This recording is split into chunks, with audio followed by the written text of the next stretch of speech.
예, 오늘 한 분이 안 오셔서 박수 소리가 좀 적긴 했습니다. 네.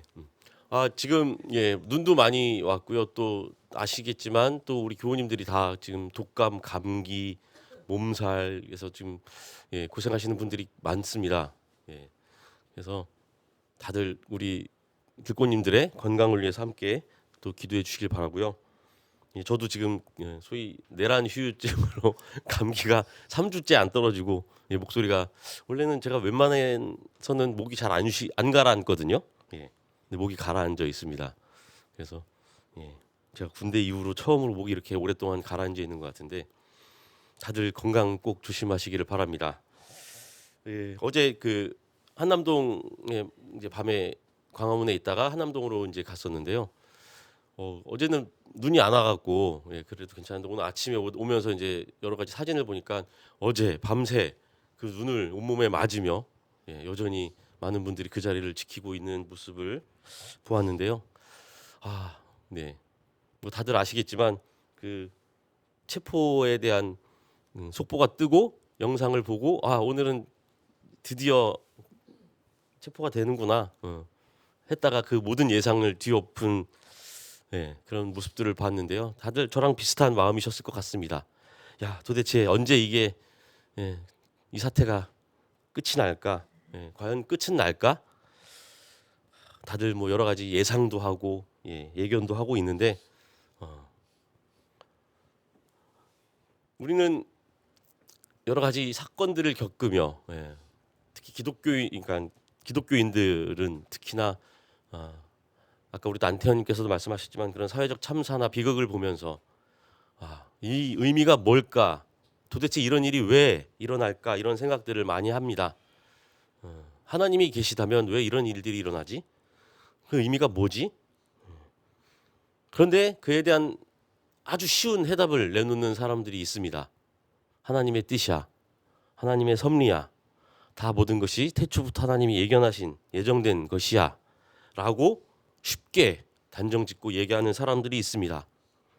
그것을 볼 때마다 그런 이야기를 들을 때마다 우리는 같은 기독교인으로서 더 가슴이 아프고 막막하고 먹먹하고 정말 암담한 그런 생각을 함께 하게 되는데요. 과연 하나님께서 모든 것을 예견하셨다, 예정하셨다, 그것이 모든 것이 하나님의 섭리다라는 말이 그럴 때 쓸 수 있는 말인지 우리는 다시 한번 생각해 볼 수밖에 없습니다. 지난 송구영신 예배 때 창조주 하나님을 기억하라라는 말씀을 함께 나눴는데요. 우리가 어떤 것들이 어떤 상황이 오더라도 그리고 우리가 살아가는 이 일상과 삶이 정말 늘 도돌이표 같고 반복되고 그래서 모든 것이 허무한 것처럼 보이더라도 오히려 그 가운데서 지금까지도 함께 하시는 창조하신 하나님, 그 하나님이 우리와 함께 하신다라는 것을 기억하는 것, 어쩌면 그것이 우리에게 삶의 의미를 주고 용기를 주는 것이 아닐까, 그렇게 함께 생각을 나누어 봤습니다. 우리는 그리스도인으로서 이 창조주 하나님에 대한 깊은 신뢰, 그 신앙으로 살아가는 존재들입니다.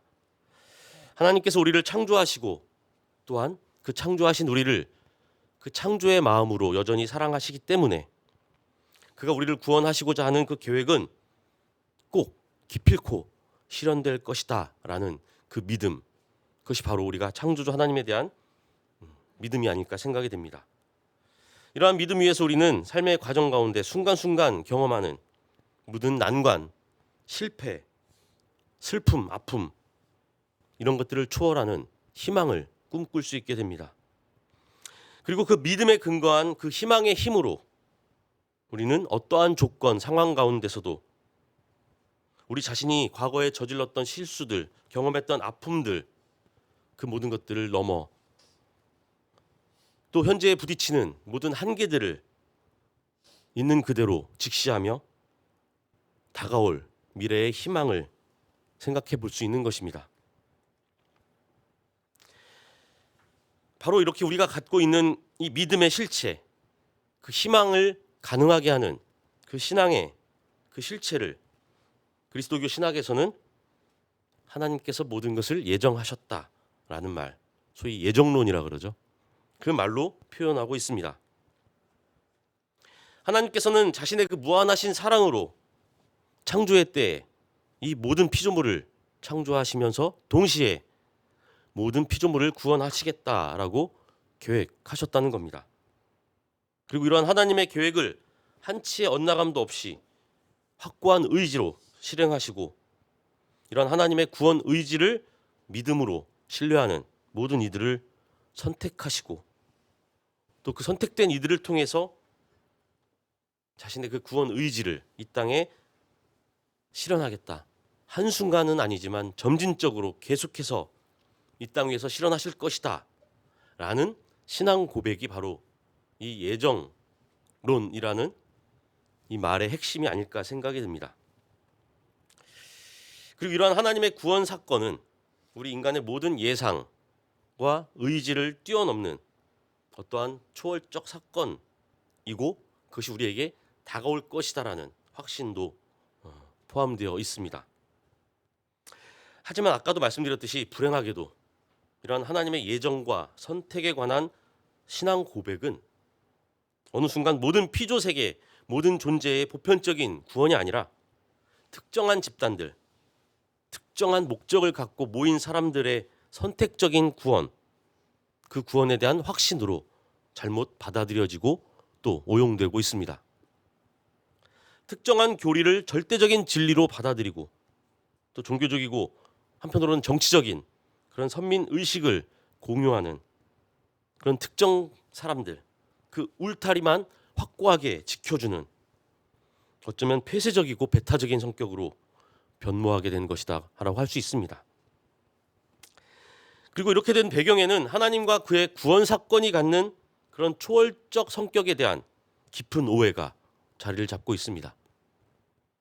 하나님의 예정과 선택을 자신의 울타리 안에만 가두려고 하는 이들은 하나님의 초월성, 모든 것을 초월하고 모든 것을 뛰어넘고 우리의 예상과 생각과 계획을 넘어서시는 모든 것을 품어내시는 그 하나님의 사랑, 그 초월적인 성격을 그렇게 보편적이고 모두에게 해당되는 사랑이 아니라 그가 갖고 있는 주권, 독립성, 힘, 권능에만 초점을 맞춰서 그것을 나에 맞게 조작하고 이해하려고 했던 그런 문제로부터 출발한다고 할 수 있겠습니다. 하나님께서 자신의 구원 의지를 실현하고자 하는 그런 모든 계획과 선택은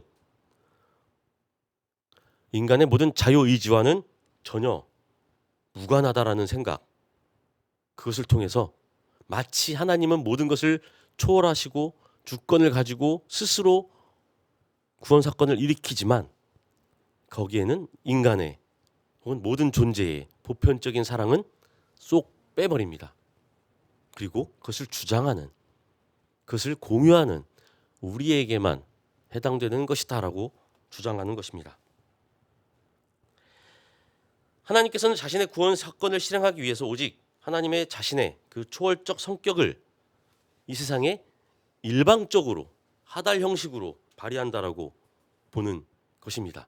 그리고 그것을 말하고 그 하나님의 뜻을 사유하고 있는 누군가에게만, 특정 사람, 특정 집단에게만 그것이 집중되어 있다라고, 그것을 해석할 수 있다고, 그것을 판단할 수 있다라고 오해하도록 만드는 것입니다. 따라서 인간은 그저 자신이 겪은 모든 일들을 그냥 하나님이 예정하신 사건으로, 운명으로 받아들여야 한다라고 가르칩니다. 그리고 거기에서 복종과 순종만을 요구합니다. 그리고 그 기저에는 내가 거기에 해당되어 있지 않으면 어떡하지라고 하는 두려움을, 죄책감을 도구 삼아 특정한 종교 권력에 복종하도록 만들었던 것입니다. 광장에 나가면 한쪽에는 응원봉과 연대의 목소리가 있지만 다른 한편에는 미국에서도 의아해하는 성조기를 휘두르는 분들이 계십니다. 거기에는 중앙에 한 목사가 나와서 이런 유의 말을 내뱉습니다. 마치 그곳에 그 목사의, 정광훈의 말을 듣지 않은 모든 사람들은 그 하나님의 예정으로부터 벗어난 저주받은 심판받을 사람들이라고 하는 일방적인 그 목소리에 현혹되어서 여기에서 벗어나면 나는 하나님의 사랑으로부터 벗어나는 건 아닌가? 저주받고 심판받고 결국은 지옥으로 떨어질 사람이 아닐까라는 두려움, 그것을 조장해서 그 종교적인 두려움을 통해서 정치적 이익을 만들어내려고 하는 그런 모습을 우리는 지금도 여전히 확인할 수 있습니다. 하지만 일면 이런 생각은 하나님의 은총을 전적으로 신뢰하고 그 구원 사건의 과정 속에서 발견되는 하나님의 예정이라는 것, 선택이라는 것이 하나님의 온전한 주권임을 인정하는 그런 신본주의적 신앙인 것처럼 보이기도 합니다. 또 그렇게 얘기를 하고 주장을 합니다. 하지만 여기서 간과되는 것이 하나 있습니다. 그것은 바로 하나님의 초월성과 그 절대 주권을 말하는 이들의 관점과 입장에 문제가 있다는 것이죠. 아까 말씀드린 대로 하나의 교리로서 예정설은 본래 성서에 대한 해석으로서 시대와 상황적 한계를 갖고 있습니다. 즉 어떠한 시대에 어떠한 목적을 갖고 어떠한 사건 속에서 성서를 읽고 해석하고 그 해석을 통해 어떤 가르침을, 즉 교리를 만들어냈느냐, 그 관점을 벗어나서 그 교리를 모든 시대 모든 상황에 적용되는 어떤 보편적인 가르침으로 오인하게 되면 그것은 하나님을 그 교리에 가두어 버리는 우상 숭배가 되는 것입니다. 제가 예전에 어떤 한 세미나에서 발표를 하고 이제 어떤 분이 질문을 했어요. 아니, 성서 해석보다 교리가 더 중요한 것 아닌가요? 성서를 마음대로 해석할 수 있는 것 아니지 않나요? 교리가 있는데 교리에 맞춰서 해석해야지 어떻게 성서를 교리에 벗어나서 해석할 수 있습니까? 라는 질문을 했어요. 저는 그렇게 대답했습니다. 교리는 성서를 해석한 결과이지 그 반대가 아니라는 겁니다. 그런데 우리는 혹은 그 교리를 이용해서, 도그마를 이용해서 자신들의 권력과 이익을 지키려는 사람들은 그것을 역으로 아전인수적으로 해석해버리고 뒤집어버립니다. 마치 교리가 먼저이고 그 다음이 성서라는 듯이 말이죠. 말씀, 오직 말씀이라고 말하면서도 그들이 말하는 말씀은 내가 정한 그 관점에서의 말씀인 것입니다. 사실 우리가 교리라고 생각하는 것들은 모두 다 그런 도그마적인 아전인수적 해석에 매여 있다라고 볼 수 있습니다. 하나의 교리로서 이렇듯 성서의 해석을 통해 그 시대와 상황에 맞추어서 해석해낸 교리로서 예정설은 당연히 마찬가지로 그 시대와 상황의 한계에 매여 있다라고 할 수 있습니다. 즉 지금도 똑같이 그 예정설을 도그마로서 고정되게 해석할 수 없다는 겁니다. 따라서 이 예정설이라는 것도 각 시대와 상황에 따라 조금씩 그 해석이 달랐다라고 할 수 있습니다. 교회와 세상을 구분하고 타락한 세상 속에서 오직 교회의 확장만이 하나님 나라를 이룩하는 것이다라고 보았던 시대에 이 하나님의 예정과 선택이라는 교리는 교회의 유지와 보호를 위한 혹은 변론을 위한 아주 중요한 기준이었습니다. 왜? 세속의 도전으로부터 신앙 공동체의 정체성을 확고하게 지키고 또 우리의 믿음이 옳은 믿음이라는 것을 강조하고 그로 인해서 희망과 용기를 갖도록 하기 위해서 이 예정설이라는 것은 지금 교회 공동체가 겪고 있는 고난과 실패는 하나의 과정일 뿐이며 결국 하나님에 의해서 하나님께서 태초에 창조 때에 선택하고 구원하시기라고 마음 먹었던 그 운명은 우리 안에서 실현될 것입니다. 그러니 고난과 박해와 저들로부터의 배제를 참아내십시오. 이겨내십시오. 라고 하는 그런 희망의 가르침이 바로 예정에 대한 가르침이었던 것입니다. 그리고 타락한 중세 카톨릭으로부터 개혁교회를 형성한 종교개혁의 시기, 여전히 강력한 종교적인 그리고 정치적인 권력을 소유했던 그 구교, 중세 로마 카톨릭의 영향력 아래에서 종교적으로 배제되고 사회 정치적으로 위협받았던 신교도들에게 그럼에도 불구하고 하나님으로부터 우리는 선택되고 구원받기로 예정된 사람들입니다. 라고 희망을 심어주는 가르침이었습니다. 그것이 바로 칼빙의 예정론입니다. 즉 구교의 시대에 살았던 사람들, 저 카톨릭의 질서 안에 살지 않으면 모두가 다 영원한 형벌을 받을 것이다라고 생각했던 시대에 신교도들, 개혁교회, 그러니까 개신교죠. 개신교도들은 늘 불안했습니다. 우리도 저들처럼 구원을 받을 수 있을까요? 그 질문 앞에서 종교개혁자들은 당연히 여러분은 태초 때부터 하나님의 구원을 위해 선택받은 사람들입니다. 그러니 희망을 갖고 걱정하지 마십시오. 우리는 비록 구교로부터 떨어져 나왔지만 저들로부터 프로테스탄트라고 비난을 받지만 우리의 구원은 하나님께서 미리 예정하신 것입니다. 그러니 힘을 내고 용기를 내십시오. 라고 했던 그런 구원의 메시지가 바로 예정론이라는 것입니다. 하지만 어느 순간 교회가 다시 세상의 중심에 서게 되고 또 권력의 담지자가 되어버렸습니다. 그러자 이러한 하나님의 예정과 선택에 대한 신앙 고백, 이 교리는 점점 교회 밖의 타자와 약자를 배제하고 악마화하고 정죄하는 그런 교리로, 도구마로 전락해버린 것입니다. 결국 세계의 중심을 이루고 장악한 이들의 권력과 우월감이 하나님의 초월성과 절대 주권이라는 이름으로 살짝 포장되어 버린 것입니다. 세상의 권력을 움켜쥔 이들의 눈에는, 교권을 움켜쥔 이들의 눈에는 이 하나님의 은총과 사랑에 대한 예정과 선택은 그저 원인에 따른 결과, 즉 인과율의 다른 표현 방식이다라는 것입니다. 하나님의 이름을 포장해서 말하지만 결국 그것은 세상의 질서를 그냥 답습한 것이다라고 할 수 있습니다. 내가 소유하고 누리는 부와 권력에 대한 정당성을 뒷받침해주는 그런 우상 숭배의 보상으로서 예정을 말하기 시작한 것입니다. 예언자 이사야, 그는 하나님의 계획에 관해 말합니다.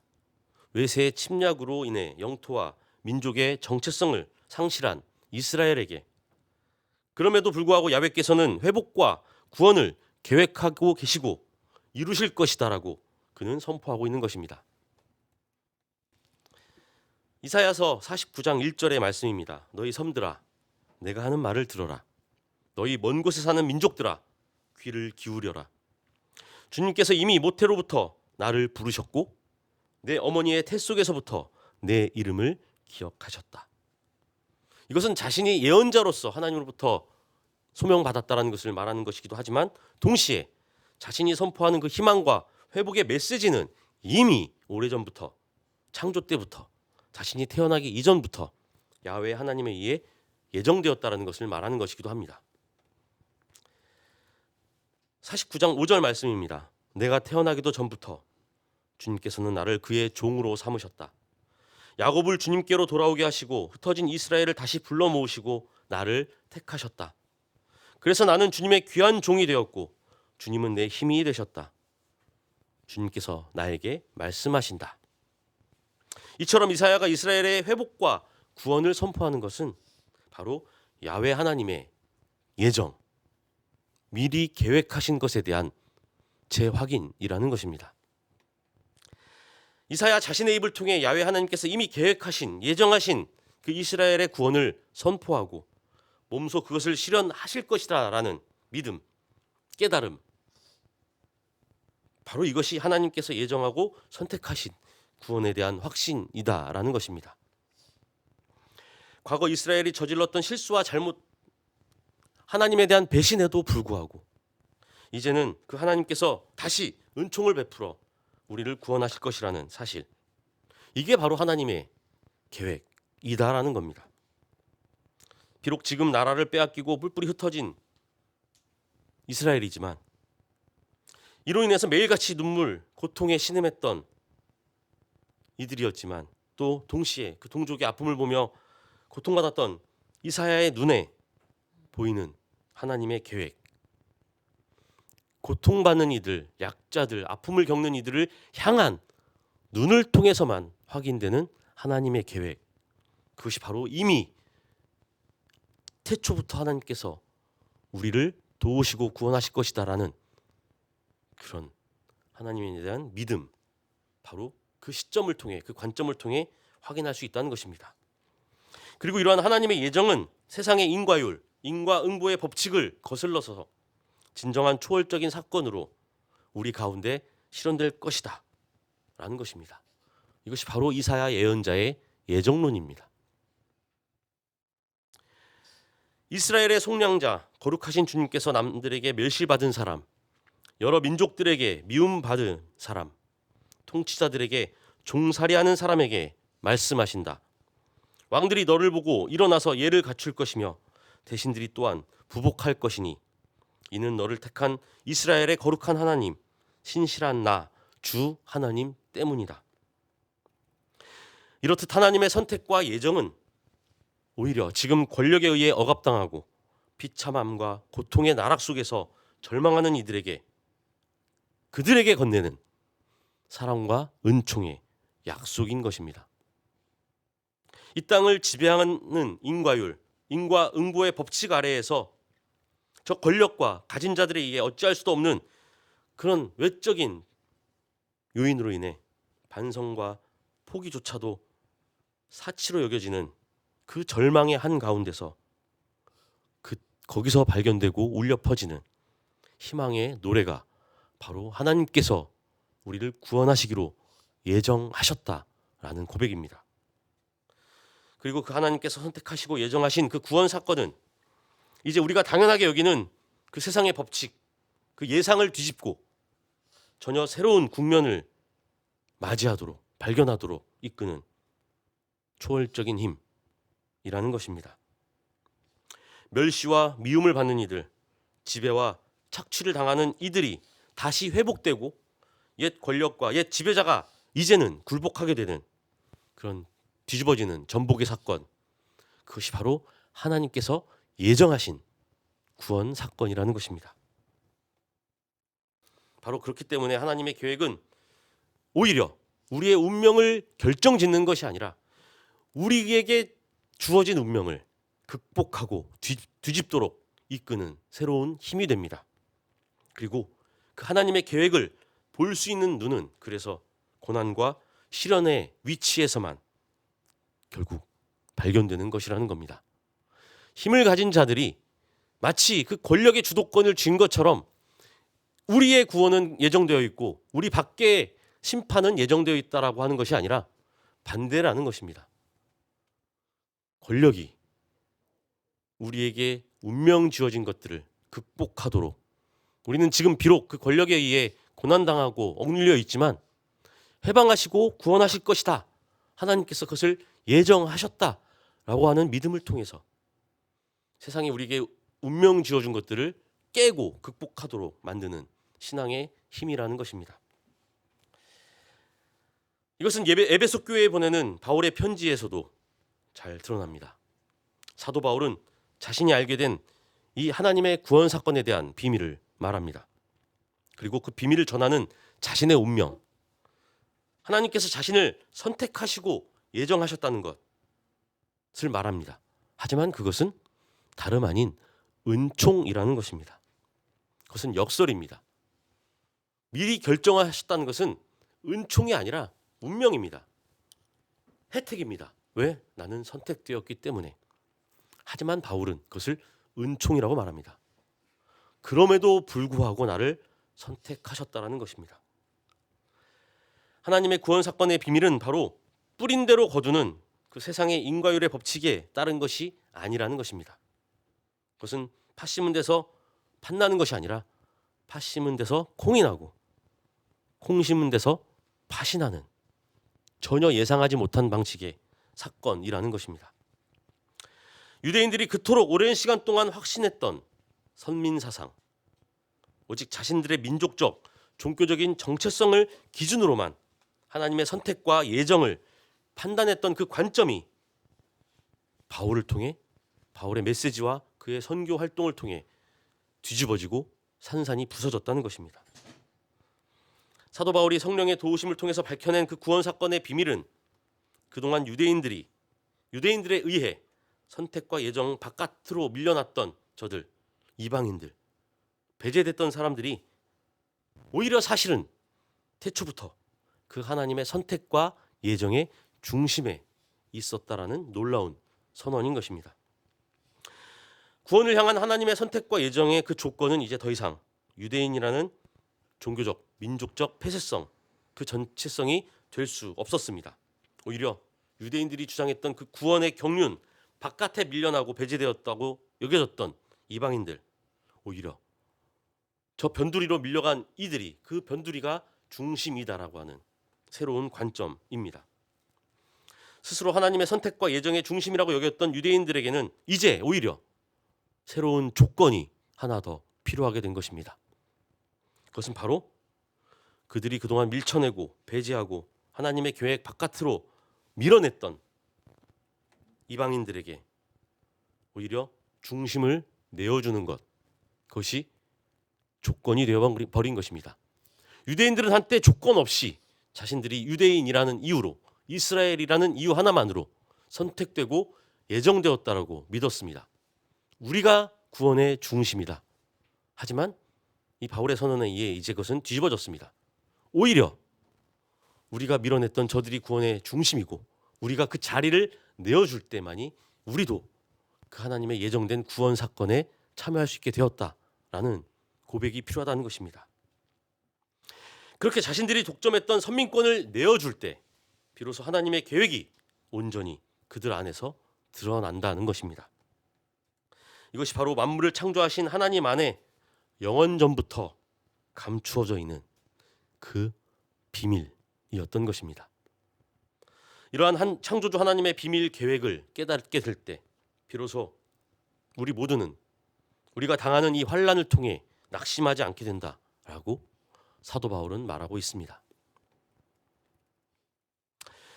우리는 지금도 인과율이 지배하는 세계, 다시 말해 콩 심은 데 콩 나고 팥 심은 데 팥 나야 하는 시대, 금수저가 금수저가 되어야 하는 시대,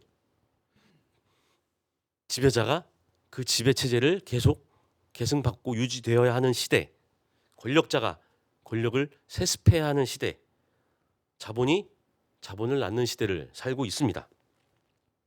그러면서 그 모든 것들이 하나님의 예정에 따른, 하나님이 선택하신 이들에게 주어지는 어떤 인과율적인 자명한 결과라고 강요받고 또 체면당하고 있는 상황 속에서 살고 있습니다. 하지만 이제 우리는 이러한 폭력적이고 자기중심적인 예정론을 거부해야 합니다. 그것은 잘못된 가르침이기 때문입니다. 잘못된 해석이고 아전인수적인 해석이기 때문입니다. 이것은 하나님의 구원 계획이 아닙니다. 그저 세상의 인과율에 굴복한 그 굴복한 이들이 자신의 주어진 운명을 따르라는 그런 강요일 따름입니다. 하나님의 계획은 낮은 자, 외면당하는 자의 눈으로 볼 때만 비로소 알 수 있는 것입니다. 그 비밀이 바로 그것입니다. 은총은 오로지 은총을 필요로 하는 사람들에게만 열린 가능성입니다. 은총은 오직 그것을 계획하신 하나님을 통해서만 주어지는 것입니다. 은총을 필요로 하지 않으면서도 이 땅에서 누릴 것들을 모두 소유하고 지키기 위해서 은총을 악용하는 이들에게는 은총은 심판이 됩니다. 그것이 바로 세상 죄를 지고 가는 어린 양을 통해 드러나는 하나님의 구원 사건의 비밀입니다. 메시아의 비밀이 바로 여기에 숨어 있는 것입니다.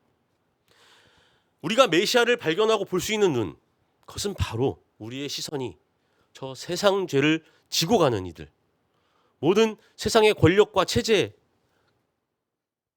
그 아픔 가운데 그것을 짊어지고 고통받는 이들을 통해서만 확인할 수 있는 비밀이라는 것입니다. 이제 비로소 우리로 하여금 주어진 운명을 극복하고 그 가운데 하나님의 은총, 그 구원 계획을 깨닫도록 요청하는 말씀이 바로 세상 죄를 지고 가는 어린 양을 보라라는 메시아의 선언인 것입니다.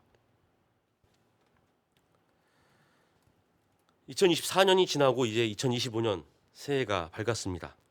우리는 2024년 동안 너무나도 많은 아픔과 고통, 시련 속에서 때로는 무기력함을, 때로는 좌절을, 때로는 포기를 경험해 왔습니다. 하지만 그렇기 때문에 이제 우리의 눈은 그 아픔과 고통과 절망 가운데서 세상 죄를 지고 가는 어린 양의 모습을 발견할 수 있습니다. 그리고 그 가운데 하나님의 계획의 비밀을 우리는 깨닫게 됩니다. 우리는 함께 고통받고 그 고통에 연대한 이들로서 이제 비로소 하나님의 계획을 알게 됩니다. 그리고 하나님이 누구를 선택하실지를 알게 됩니다. 하나님이 예정하신 그 구원 사건이 어떤 결말로 나아갈지 이제 우리는 알게 됩니다. 왜냐하면 그것은 지금 자신의 한계를 직시한 이들의 입을 통해 터져나오는 희망의 노래이기 때문입니다. 그리고 그것은 지금 어쩔 수 없는 상황 가운데 고통받는 이들로부터 전해질 위로의 말씀이기 때문입니다. 이제 새롭게 다가올 미래, 어쩔 수 없는 우리에게 주어진 운명을 극복하고 그 가운데 하나님의 계획, 그 구원 사건의 비밀을 밝혀줄 그 등불은 이제 우리가 됩니다. 고통받는 이들의 고통을 함께 바라볼 수 있는 눈, 함께 고통받을 수 있는 손과 발, 그것이 바로 이 세상의 메시아를 발견하도록 만드는 희망의 등불인 것입니다. 우리 앞에 놓인 2025년의 미래는 아직 알 수 없는 미지로 남겨져 있습니다. 우리가 지금 염원하고 기대하고 고대한 것이 어떤 결말을 맺을지 사실은 우리는 알지 못합니다. 하지만 우리는 하나님의 은총이 어떻게 우리에게 이루어질지, 하나님의 계획이 이 땅에서 어떻게 실현될지를 볼 수 있는 눈을 가진 이들입니다. 그래서 우리는 이제 비로소 우리에게 주어진 절망과 운명을 거스르고 이 세상에 희망과 위로의 약속을 선포할 수 있게 됩니다. 그리고 결국 하나님께서 이루실 것이다. 승리하실 것이다. 악은 정의를 이기지 못한다. 어둠은 빛을 이기지 못한다라는 그 하나님의 예정하신 세계의 비밀을 우리는 비로소 깨닫고 세상에 선포할 수 있게 될 것입니다.